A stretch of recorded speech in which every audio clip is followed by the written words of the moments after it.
that you? You? Oh my God, they're talking about you. That's so funny. Um, Listen, I have been writing on Substack for as of April actually, and I am I'm very grateful that I found this community where I I am valued as an author, actually, as a writer, because I do have some substantial work on Instagram also. But on Instagram, it's more of my visual images and me portraying. Basically, I am doing my texts, but in like a visual version. And I see that people, on Insta, this is more of a visual kind of a thing. So there, I am more valued for my looks rather than my brains. Let me put it this way. And I was looking for. I really am like dreaming about the place where I can be valued for both. I'm not sure if there is a platform like that, but here I am extremely grateful that my texts are being read, they're being commented on, and I see that people really see value in what I write. And that really, really inspires me to write every single day. And me and my manager, she's like, okay, let's just have a strategy because I can write every single day. I can have text like flowing out of me. She said that. Listen, let's just do like maybe twice a week or 3 times a week. So let's not just overflow people with, with lots of content. But I do love to write. I do love to write. My writing for me is my sanctuary. Is how I express myself. Writing for me has always been therapy. I started writing when I was little. Actually, when I was little, and I remember myself always like writing on notes or something. It was a way for me to really express my emotions because I couldn't express them really out loud due to my culture and upbringing and things like this. So I was always writing.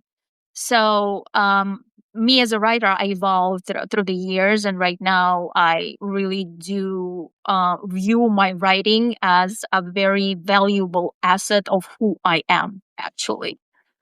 Um, so this is basically in short of who I am. Well, I did want to touch on, you said you had 3 doctor's degree, or 3 masters, yes. tell us 3 masters. Okay. And then you have your own business. You live in New York. You're very successful in your own right in Yeah, education, in yeah, addition to your writing, and in addition to your art yeah, yeah, illustration absolutely. work. Yeah, yeah.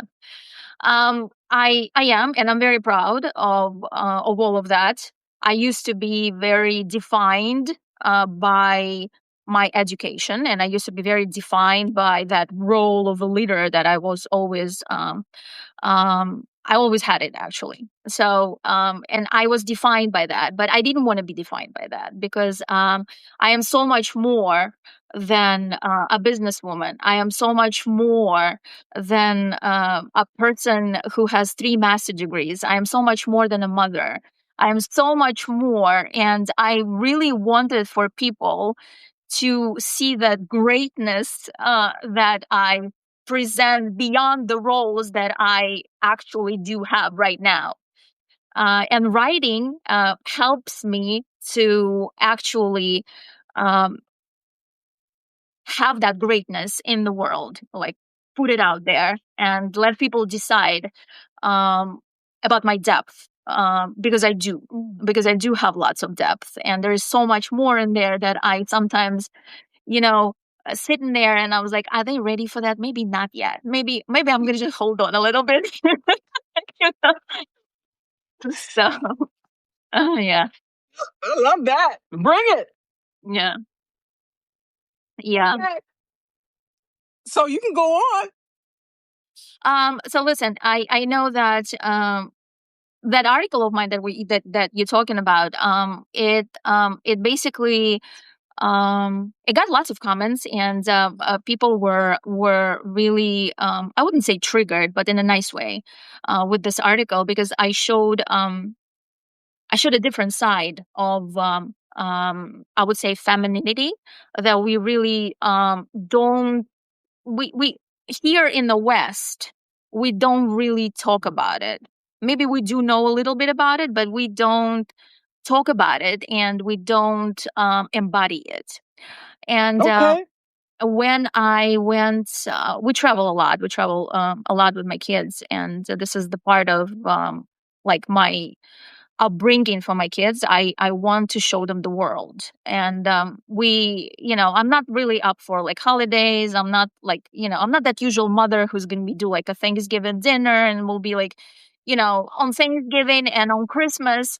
What I like to do is I'm like, okay, where do we go? Let's like travel somewhere, because for me this is the experience, rather than eating turkey. I like family. I love my family, but I am more of a other side. I'm a different kind of a person. So we always travel with my kids all the time, and this was one of the travels that we did. We went to Japan 2 years ago. It was actually my older son idea. He told me, "Mom, I think that we really need to go there." And I at that time I had no, it was just a place where we go. I was like, okay, sure, let's explore. And I didn't know that that trip would have such an impact um on my whole being. It's just like it transformed me in a ways that couldn't even I couldn't even realize. It took me 2 years, actually. Really, it took me 2 years to really embody that experience and process it through my system. I couldn't even put it into words. That's how magnificent that experience was for me. I couldn't even write anything about it because I felt that it's not time. It's just I haven't really lived. I haven't processed it through myself, and I started writing about my Japan experience just recently because I felt that it's just like my body finally processed it. It took me 2 years. It took me 2 years, and Wow. I wrote that text about geisha and about the art of slow seduction, um, expressively because I just felt it through my body. I felt what I've lived in Kyoto, and before I wrote that text, I watched the movie I referenced that movie, and I tried to watch that movie several times, frankly speaking, and I couldn't go through with it. I thought it's boring. I thought it's not interesting. It was just too blah, for me. And that evening, I sat down. I put it on, and it's just like my eyes opened in a different dimension. I i could not see that movie. I view that movie through my whole body. I understood every single thing that was happening over there. I understood every little symbol. I understood why it happened the way it happened. I saw the places where I've been in Kyoto, basically, and it brought so many memories into my body, and I was crying through that movie, and I just couldn't I couldn't hold on. I just wrote that text and it just came out of me, and I stand by it. Very, very much. What I wrote over there is what I've lived through my body when I was there, and then when I was watching the movie, I've embodied that inside of me. So when I'm talking about the art of slow seduction, I know that you mentioned that book by Robert Greene. Um, Right. Yes, and I love that book actually. I was surprised that you immediately it caught your attention. Not that many people really read books like that. So, but I remember that when I was reading it, I loved it. But my text is a little bit different from the idea of what Robert is talking about. He describes seduction as a way of I would say manipulating into the world, and doing what you need to do using certain rules, because there are rules to seduction, and he describes them very, very nicely in a very poetic but a very distinct kind of a way. uh what I wrote is I wrote about seduction from my own perspective of viewing what the sensuality and femininity is, and how this slow unraveling of yourself brings you to the best expression of yourself. And I'm talking not about it, I'm not even talking about sex. I'm Of talking course not. about, yeah, I'm talking about living your life a different way. Okay. And the it's a humongous difference in cultures that we are talking about, right? Because East and West, they have never seen each other eye to eye, and there are positives in the West, and there are positives in the East, and I'm not even talking about it right now. I am talking about a different view of life, how we view life differently, coming from the East and coming from the West. And when I was in Japan, I was not there for a very long time, but it was enough for me. We were there like for 4 weeks, almost a month, but it was enough for me to really, um, like absorb like a sponge, that quietness, that stillness, that is that's basically, that's what it is. The East is all about that quiet and still version of your soul. Okay. And for a Mm, woman, it is the utmost, I would say, the most important thing to become really quiet sometimes, because we are living in so much noise, especially, especially like I'm in New York, so this is the epitome of noise.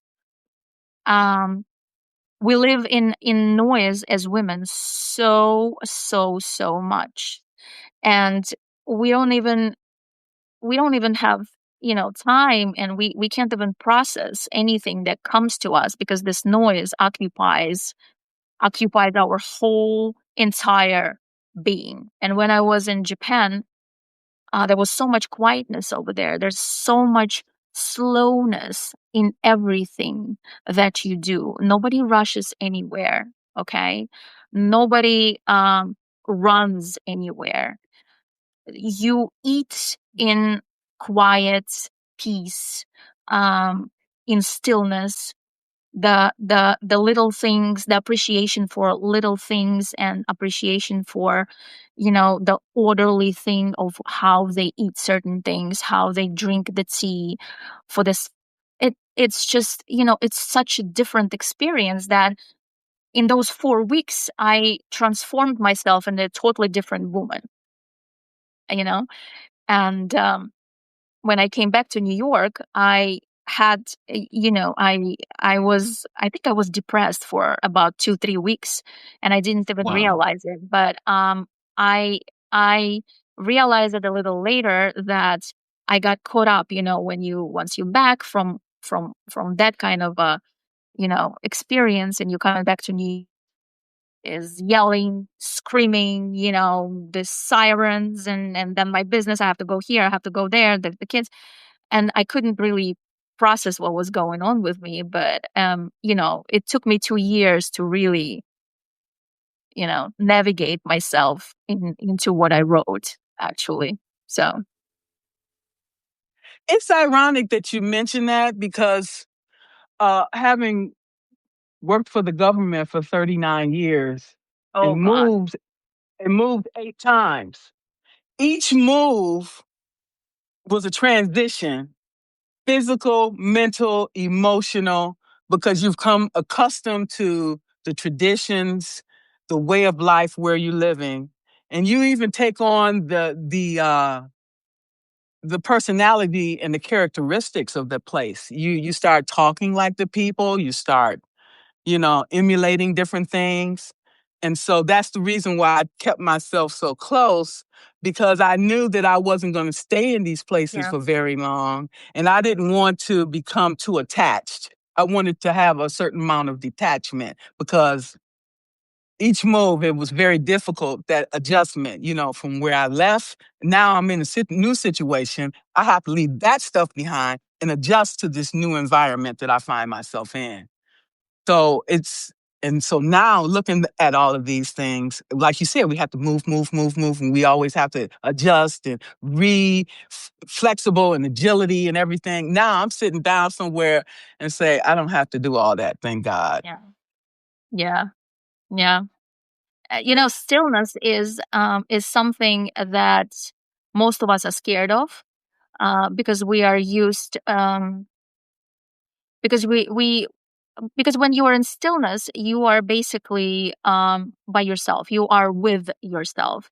And what we are mostly scared of, I think, it's us, ourselves, how we are in that stillness. Because in that stillness, you start hearing a lot of things that you most likely did not want to hear, and you were running away from it. And that's what happened to me. And that period of stillness, but that period of stillness is transformational. It's extremely transformational. It's when you allow yourself to sit still, and here you really need to wait it out, because that stillness, that moment of stillness can be, for some people it can be a long time. And if you uh, really put yourself out there, you put yourself in that stillness and wait it out. Yes, it's uncomfortable. Yes, it's might be dangerous for you. Like your mind really reads it as a danger, and it's extremely uncomfortable to sit in that stillness. And I remember how I was, sitting in that stillness, because nothing happens at that moment. It's like a moment in between. Like you cannot go back to where you were before, because you just can't. That's it. There's no way back. And you can't really go forward because you don't know. You don't know where that forward is. You have no idea, you know? And you're sitting down in that middle ground, in that middle somewhere. And that middle is quiet, is very uncomfortable, and there's nothing going on. Like life stopped. And you have no idea, like, what the hell is going on. But you know that you cannot go back. There is no going back. You can't. That's it. And you know that you really want to go forward, but you don't know how to. And that's what happened to me. And I remember in that particular moment where I was sitting in stillness and nothing was going on. Nothing was going on. And it was so scary to me. It was absolutely, it's just, I remember how scared I was because nothing was going on. No new ideas were coming, no prospects of, I don't know, new business. The money was not coming in the way I used to have them. Like everything was just so goddamn slow. And I don't like it to be slow because I used to, I've been living in New York for 25 years and everything is fast. Everything is like this. Everything is like this. And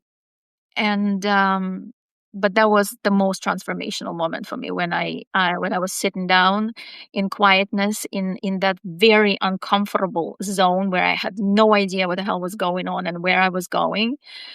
But I knew that I was going somewhere, and that's how my Substack happened. Basically, it happened in April, and it was so random. It was just so out of nowhere. It's just my friend told me, she's like, listen, there's a platform like that. I think your text will be just wonderful over there. I have a girl who can help you set up, and you just like, why don't you try? And I was like, let me try. and Oh, and there you go. There you go. Just wait it out. You yeah, just have to wait it out. You have to sit in your ass and wait it out. absolutely. And it's ironic that you mentioned that, because I had to do the same thing when I decided to take the early retirement Mhm. in April. Uh, Trump has said the first time because he's trying to reduce the government. So Yeah. first time he said, okay, if you want the early retirement, you can be gone from April to December and we'll still pay you and you can stay at home. I'm like, no, that sounds too good to be true. That So was a then good idea. Yeah. I should have took it, but I didn't know. Okay. So I took the second one because he said, okay, you can leave from here and then you can be gone until September 30th.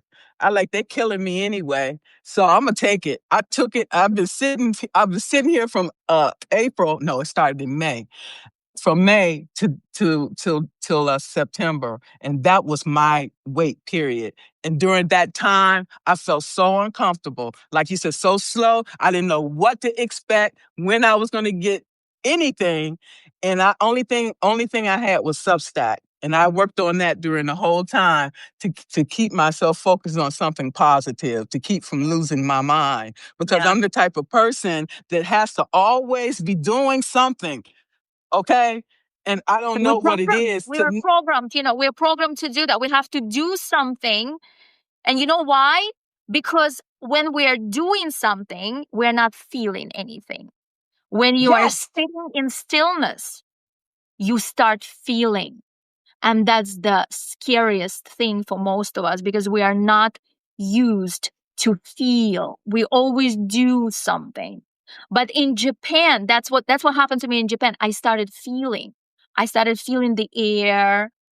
I started noticing the smells. I'm like, oh my God, that smells divine. How couldn't I notice that before? Well, because I was rushing to, I don't know, whatever, to my next client or whatever the hell I was rushing to.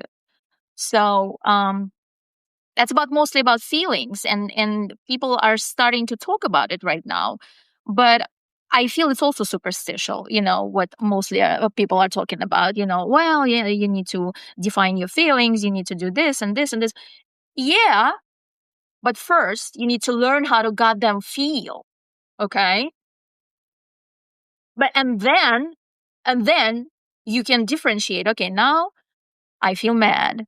Okay, what do I feel inside? Where is it here? Okay, it's here. Okay, let me breathe through it. Okay, I'm mad. Oh, fuck it, I'm mad.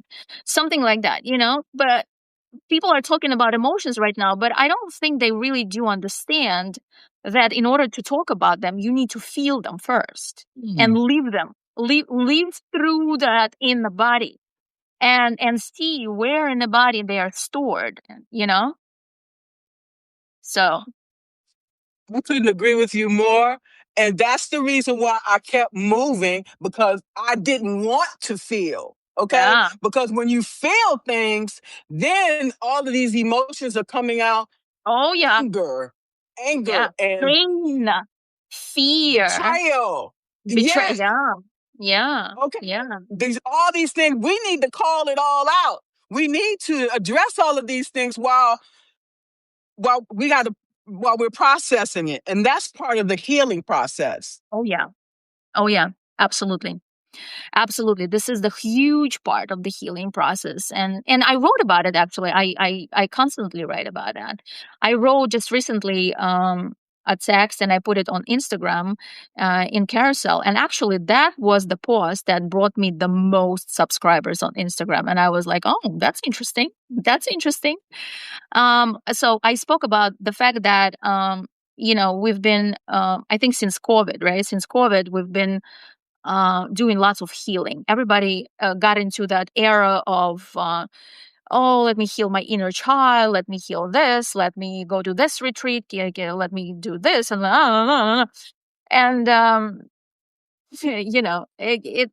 think this era ended. That's it. It came to an end.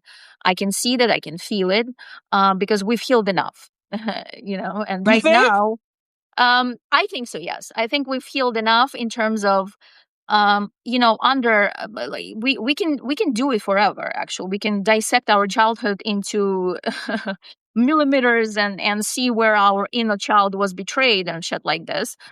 Which I'm not downgrading that experience. It's very valuable. But in all of that, okay, we forget one thing. Okay, that we are all humans over here, and we cannot reject our human nature. Okay. And we can dissect our childhood into, I don't know, millimeters of whatever the hell happened to us. We can go to endless amount of retreats.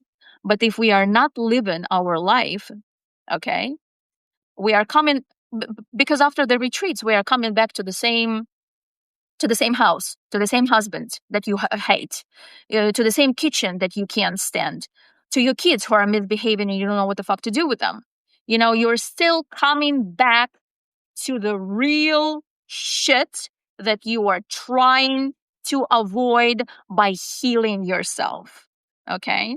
That was my message in that text, because I got tired of listening and reading to his endless healing possibilities. But how about living your life? How about you facing you?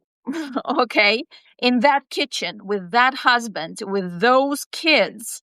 Okay, how about you doing that first? Okay, and see what happens, what triggers you, and then you can heal. Okay, I mean, that's what it is. So, in other words, what you're saying, you're like a dog chasing its tail. Yeah, absolutely. Absolutely. Absolutely. But we're all human beings, and we cannot Yes. cancel our humanness, unfortunately. Okay, we're not ChatGPT. And our humanness is what it is. That's what brings us into the world. And I am not denying any healing, but you still have to face yourself at one point. Stop running away from it. Stop running away to another retreat, okay? And doing some meditation. Face yourself. And when you start facing yourself in that particular stillness moment, then you started feeling what really bothers you, why you're running away from yourself, why do you need another retreat? Why? What happened? What are you trying to run away from? Let me talk about that. Yeah, What we're running from is our childhood. We were taught these things. We were programmed from birth. yeah. Okay. We were taught not to feel. We were taught by this book called the Bible. Okay. That these are the principles you're going to follow. You're going to stick in this strict guidelines for the rest of your life, which does not allow you to feel, which does not allow you to have any pleasure in life, that tells you you have to do these things in order to be considered good. Mm-hmm. Okay? Yeah, That's why. Once we remove all of these programming tools, then we can be allowed to feel and to become ourselves. Okay? absolutely. Traveling the world, I was able to see, like traveling in Europe, how they do with the spas, how Mm-hmm. they glorify their bodies as beautiful, okay? And they have no problems walking around naked in the spa, okay? And Exactly. it gives you such freedom. I can walk around here naked and Yeah. nobody's gonna judge me and No. nobody gonna have nothing to say because they're too busy enjoying themselves at the spa and getting beautified. Okay? Exactly. And you're thinking about your, I don't know, cellulite on your ass, and then somebody is going to see your, who cares? Jesus Christ. They're too, Exactly. they enjoying themselves, and you are the only one who thinks about your cellulite. Nobody cares about your goddamn cellulite, trust me. Exactly. Exactly. So that's why I like to travel outside of the country. Travel outside of your community. And then you see there's a big, beautiful world out there where you have been denying your self pleasures, desires, and passion. For what reason? No reason whatsoever. No reason. I remember, it's funny that you brought this up. In Japan, me and my daughter, we went to that spa. And my daughter likes it, that spa where you go to sauna, you go to like the heated thing. And we as Russians, we actually like we are really into that stuff. So we went there, and it was an extremely transformational experience because everybody in Japan, they don't wear the bathing suits over there. They go naked in those spas. And me and my daughter being her, she's a child, obviously, so she was 7 at that time.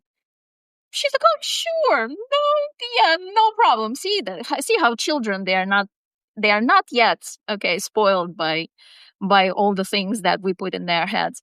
And I was like, the first time in my life, and I'm not conscious about my body. I'm actually quite fine about my body, but I was like, damn, naked in that spa. But I took it. It was an experience, and it was so liberating.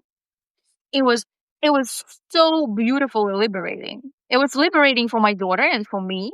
There was plenty of women over there. Everybody minded their own business. They were enjoying themselves, just the way you said that. And nobody gives a crap about us, how we looked, what we did.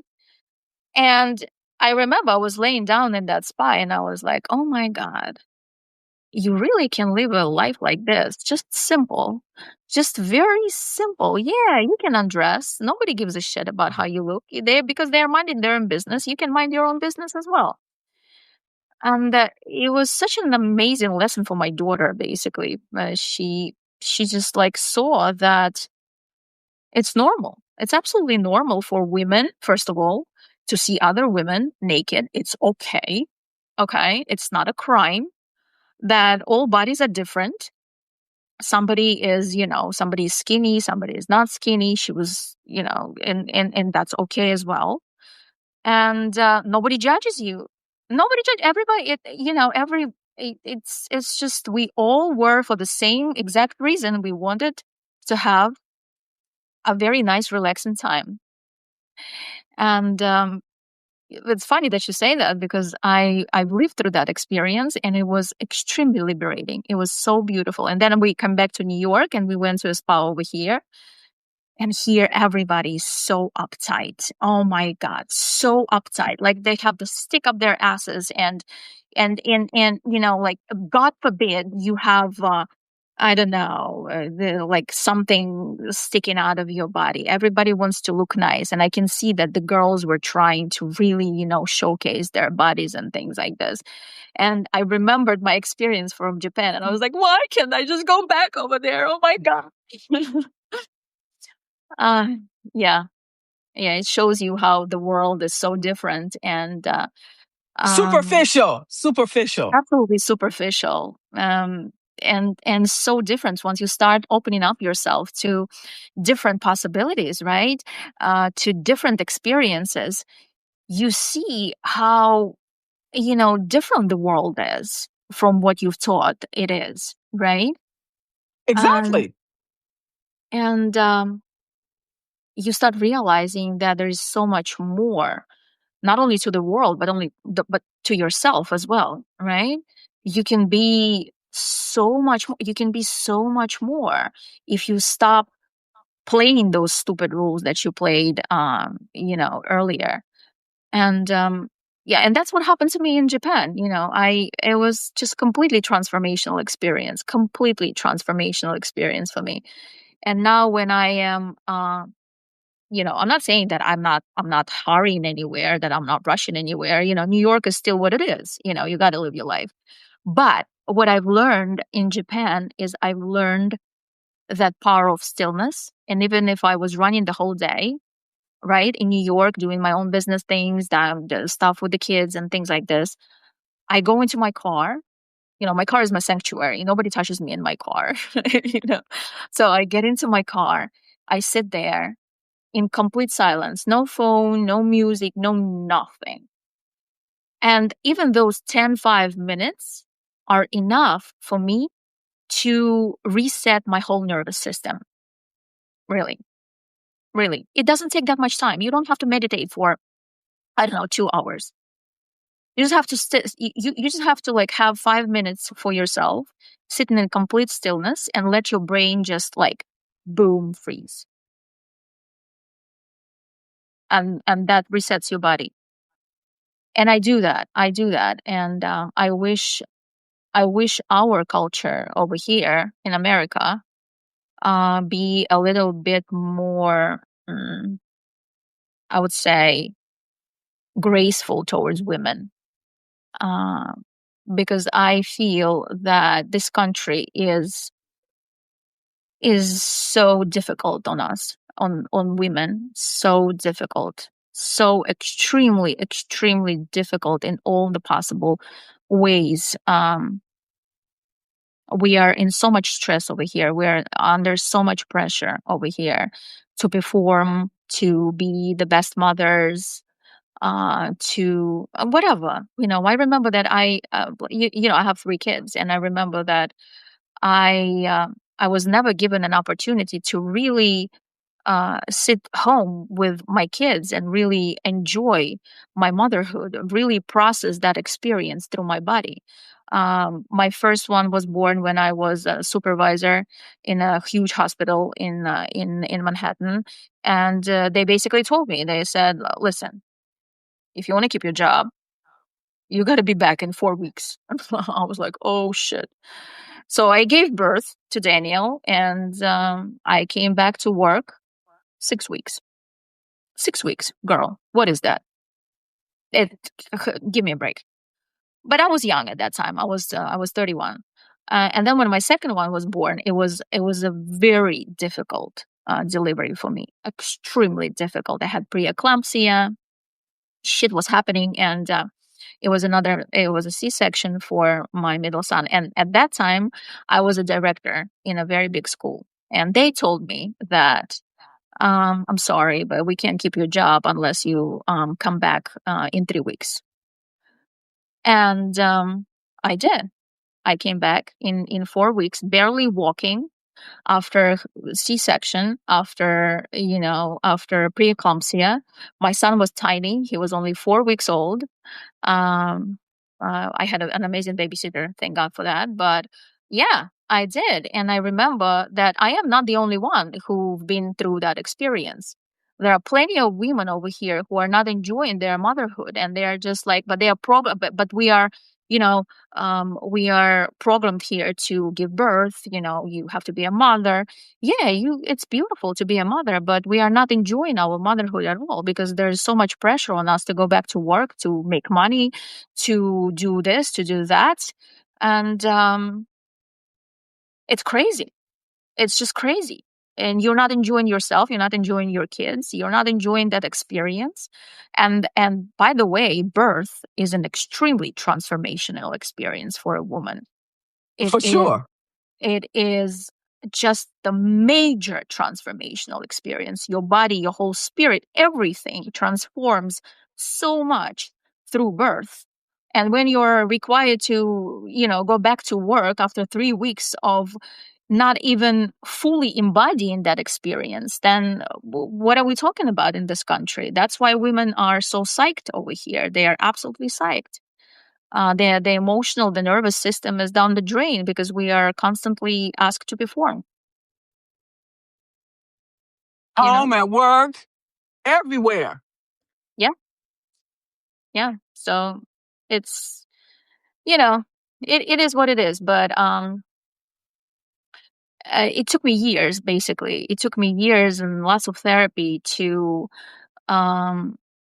live that experience, because I knew that I haven't lived the birth of my kids through my body. And it had a huge effect on my emotional being.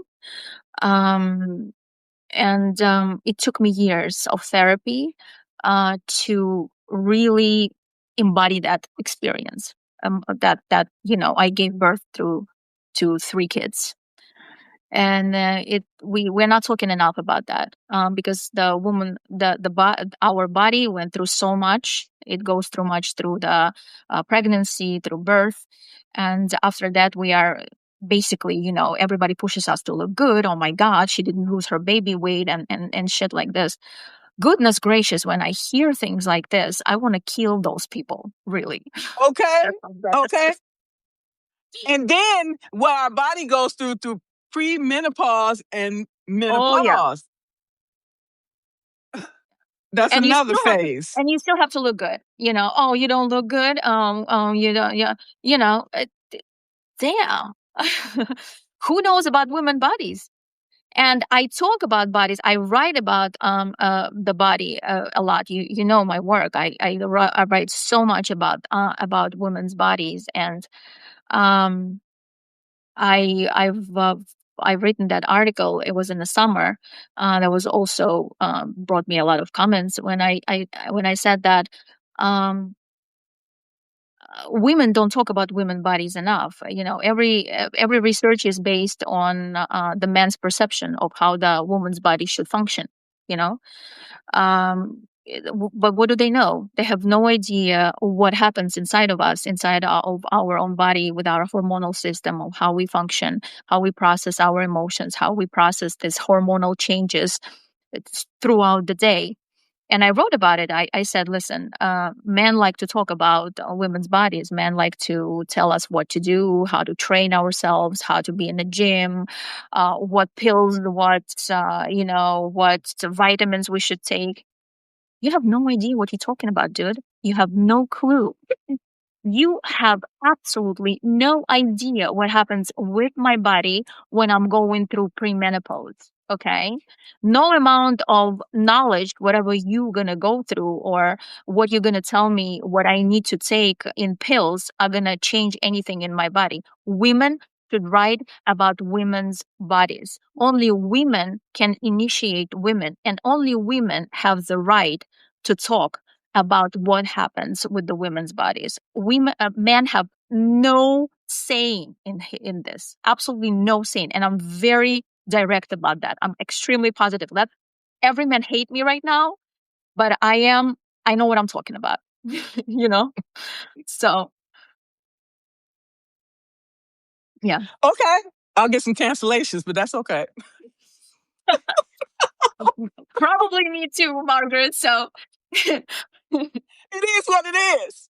Keep it real. But listen, I'd rather have a man who really can feel deep, and who can really understand what I'm talking about, rather than men who are just here to look at my beautiful pictures. And I know that I do have beautiful pictures. So, but look beyond them. Okay. So look beyond them, read my texts, see what I'm talking about. And if you're ready for the depth, then you're going to stay. If you're not ready, then you might as well. Yeah. Yeah. I love this. We could go on and on, but I know. Right? I'm going to include the things that I was going to talk about in the article, okay? Because they're very important. I wanted to. I have another call. I have a call at 9:00, and I don't see that anybody have any questions. Let me see. Impossible expectations. Yeah, exactly. Yeah, people putting their expectations on us and expect for us to fulfill it because that's what they want. What about our wants? What about our wants and our needs? Exactly, but nobody asks you. Nobody. They don't give a damn. Yeah, they will disregard.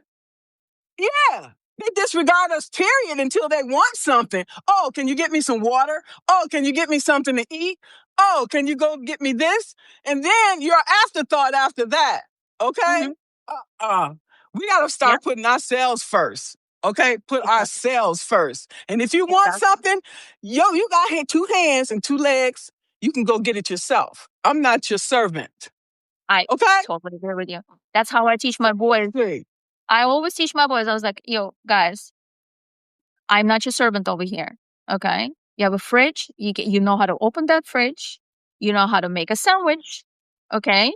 Those skills are going to be extremely valuable for you later on when I'm not around. So you call me a bad mother, I don't give a so. Don't give a shit. I'll say it for you. Okay? Period. What we have to do is stop coddling people and stop enabling them. Because when we're not there, you need to figure it out. Absolutely. You have to teach them to be independent. You have to. Exactly. And you have to. And it's better be you, because the world is going to teach you differently. Okay? And if you don't teach your kids, the world will teach them, but not the way you will teach them. Oh, That's yeah. for sure. It will be tough. It will be a tough lesson. So somebody chooses to be, okay, I'll let the world teach them. I choose a different route. I actually choose Course. to actually teach my kids to be independent from the get go. And my boys, they know that very well. My boys are very good. They can actually make me breakfast, and I think I did good. That's good because your kids need to know how to take care of themselves just in case they get with somebody and it goes sour. They can take care of themselves. They know how to wash their own clothes. They know how to cook for themselves. They Exactly, know how to pay exactly. their Exactly. And they don't bills. teach that in school, Margaret. They don't teach that in school. What they teach in school is No. bullshit. Okay. Because when you go out into the world, that's what you need to know. You need to know how to take care of yourself. You need to know the value of money. You need to know how to do your checkbook. You need to know how to do two and two together. Do you have enough money for that? Can I save this? And blah, blah. You have to be very savvy in this thing. They don't teach that in school. All they teach in school is how to obey the rules. And what I teach my kids is there are rules and you have to know the rules. But you need to know how to go around those rules. But first, you need to know the rules. Okay? But you need to be smarter than those rules. Absolutely. And that's all based on our values. Okay. And so we do our part, and then we've done our job, and we let them out into the world, and hopefully they will, be able to become stable and functioning adults out in that world. But if we don't prepare them for Yeah. that, they won't have it. Yeah. Where they gonna get it? Where they gonna get it from? Yeah. If we don't provide that for them. Absolutely. And they learn by example. They learn by looking at you. They're not learning from the worlds or from the books. No, no, nobody learns. I mean, there is some knowledge in the books and things like this, but mostly how we learn from the example. We learn from the looking at how other people doing things, right? Trial Because and error. because you can say stuff, but if you don't do that, if you don't walk the walk, then what's the talk of the talk? What's the use in it? Nothing. It's zero. It's a zero. It's a zero. Exactly. Basically a zero. So I teach my kids to do, okay, rather than speak about things.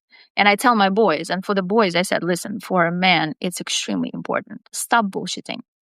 Okay? Just do. Because actions speak for a man. Okay? You want to make me feel good? Beautiful. Don't say that. Okay, make me coffee in the morning. That's your act of love. You know, things like There this. you go. There you go. Well, Nataliya, I want to thank you so much for this powerful conversation today, and it's been meaningful, really has. And I thank you so much. As we are getting ready this week, it's Thanksgiving, so for a lot of Yeah, people, I yeah, know. yes. But I love talking So to you, Margaret. I absolutely love talking to you. You are such an amazing person to talk about very hard things. Let me put it this way, because you're not scared of them.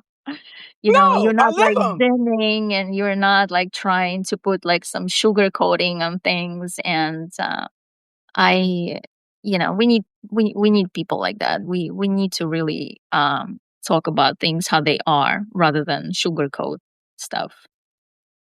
That's the problem. That's why the world is so messed up today. Is because we've been sugarcoating and we've been keeping things to ourselves, and Mhm. that's why we're all traumatized as a Yeah. result. Okay, and Mhm. acting out like children. Children act out. Adults act out too. So, yes, thank you so much for this conversation, and I want to thank you all for attending. And if you're ready to stop performing and start embodying, start here.